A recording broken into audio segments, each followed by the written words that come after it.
What is going on, ladies and gentlemen? Welcome back to 4Strategy Gaming. Time for some StarCraft 2 commentary. Today's game will be between a Grubby and MVP team. I am almost 100% certain that is I am MVP. So I'm just going to call him MVP, and that'll do it. Alright, so MVP spawning in the lower left-hand position as our blue Terran player. And then up here in the upper right position, we've got Grubby as the green Protoss player. Now, some of you may know, if you happen to ever follow the Warcraft 3 professional scene, you might be like, hey, I know that Grubby guy. Yeah, Grubby used to play Warcraft 3, and he was pretty good at it. And now he's playing StarCraft 2, and you know what? He's not half bad. MVP, of course, very well known and absolutely phenomenal player. You don't really have to say much. It's MVP. He's unbelievable. So there you go. We're gonna be on the map Crossfire. And yeah, I actually like this map a lot aesthetically. I think it looks pretty awesome, and I'm excited for this matchup. It's been a while since I've commentated a game here on this particular map. Not that it really makes any difference, but nevertheless, that is the case. All right, so let's take a look at what Grubby is going to decide to do. We're going to be seeing, of course, that standard 10 depot. We're going to have the racks placed in an interesting position here, up in the corner a little bit. Right in front of the main base, I guess he is going to decide to go for that wall off. And we saw that first depot over here. The reason he did that so close was to cut back on the lack of mining time. The mining downtime is probably a better phrase for that. Instead of having to spend that SCV, grab him, and then pull him all the way over here, he just comes out with the first supply depot over there. That also means he's not going to get a full wall off before the probe scout makes it in, but that's okay because I don't expect that he planned on doing that. We can see that refinery is up. He's going to get that saturated right now, and the Marine is coming on through very, very shortly after that. Back over here for Grubby. We have one assimilator now in. Let's keep an eye as to whether or not he grabs a second gas. Of course, the gas timings and whether or not they come at all are very indicative of what a player is doing. That's definitely one of the very important things. When you're looking at an opening build order, you're like, how many geysers is he taking up? You know, it gives you a good idea as to what his plans are. If a guy's going no gas whatsoever, it's probably quick expanding. And that can definitely be the case. We see things like one Rax expands. Sometimes you even see Nexus first in this matchup. It's very risky and would never happen on this map. I just figured I'd mention it anyways. So yeah, just subtle nuances to pay attention to in your gameplay. Always look at the gas and figure out, hey, is this giving me any indication as to what he's doing? Because chances are it probably is. Cybernex core almost finished. We're going to have that Zealot come out immediately. We should be seeing a Stalker come on through. Probably will be seeing at least one Chrono Boost on that. We can see still just one refiner over here. He is coming out with that factory. And again, things like this, very indicative as to what's going on. We're not going to see Cloaked Banshees.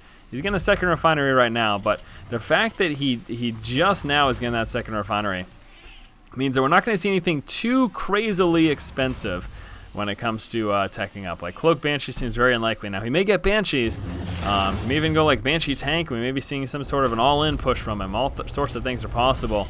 We can see right now, moving on over with the barracks, dropping a reactor there on that. We also have that factory very near finished.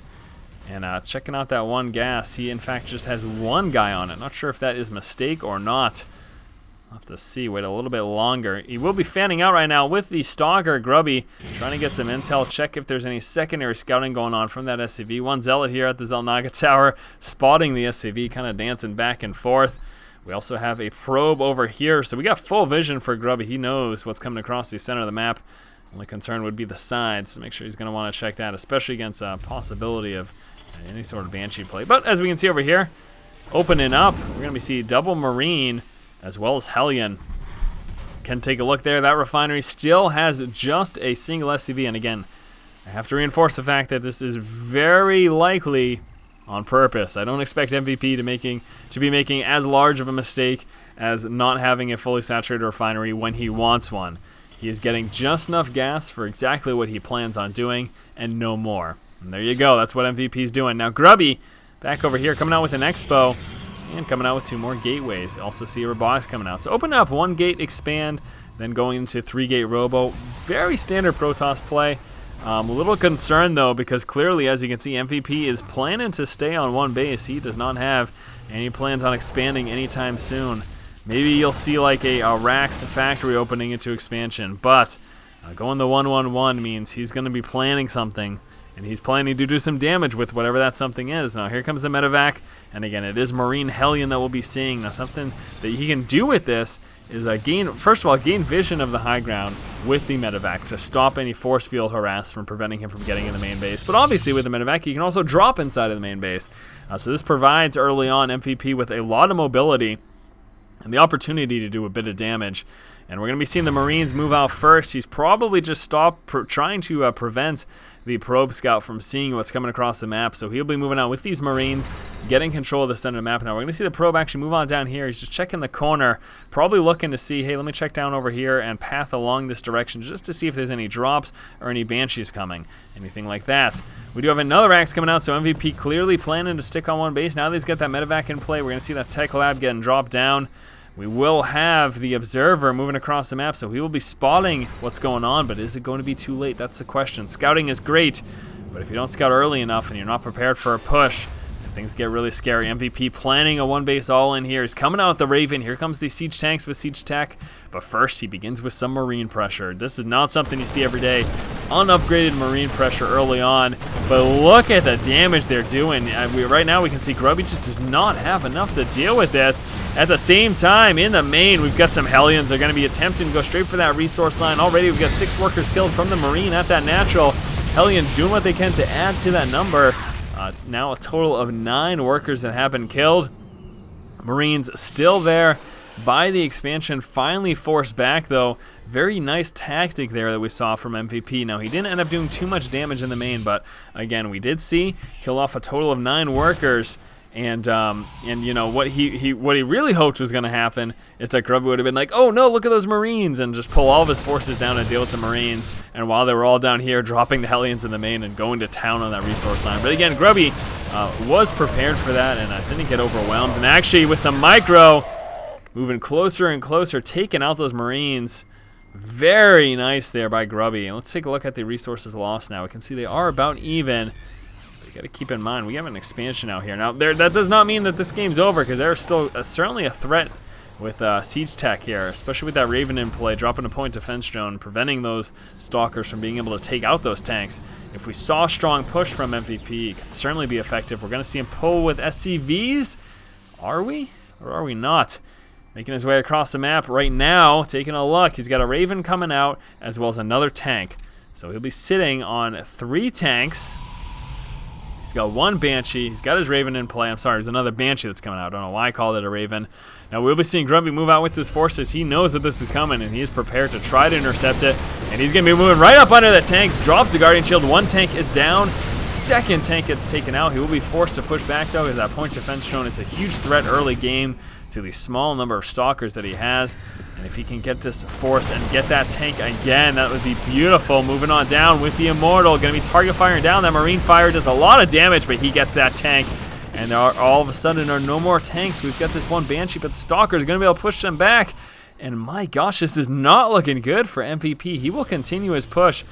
But Grubby, he is doing all right. Still, we've got the opportunity for MVP to do some damage. He does still have these Marines. He's still got the Banshees. We have got the probes moving down to engage. This is actually a really scary moment. He doesn't have, going to be able to take that out. Yes, he does. Manages to take out the Banshee. He's going to be forced back now. He just lost a lot of probes as those Marines were able to shred through them. Those Immortals in danger. They're continuing to move on back. We're going to have a tank move down. More and more Marines. More units being streamed out across the map. Grubby's in danger of losing this expansion. He needs to be careful. The game's not over yet, but MVP looks like he could take it. The Banshee's going to take out the Immortals. All of a sudden, he doesn't have the... Oh, though, he's still got 1 Immortal. He's moving down. Nice force field placement. These Marines doing so much damage, though, with the help of that medevac. And now that they've got combat shield, all of a sudden they are a huge threat here for Grubby. And just these Marines right now are going to town here for MVP. And MVP looks to have taken the game as he's going to be able to take out the expansion. And there it is, Grubby calling the GG. Unbelievable. I thought Grubby did a good job of intercepting that army in the center of the map, but apparently it was not enough. Even after losing a bunch of his tanks in the center of the map, MVP was able to continue up his push with Marines, his Banshee, as well as his Raven, and eventually take out Grubby's expansion and force the GG. Either way, a nice college try there by Grubby. Hopefully he'll have a better luck next time. That unfortunately just did not work out for him. Again, I really thought he did a great job, but maybe pushing in that early was a mistake as he ended up losing a ton of units as a result as well. Either way, it was a good game. Hopefully you guys did enjoy it. As always, if you like the content, please subscribe. think this will be coming. I said this in my last StarCraft video, but this should probably be coming out to you before Christmas as well. So if you see this, have a great holiday, and I'll see you again on Monday. Thank you guys for watching. If you like the content, subscribe, keep watching, and keep owning.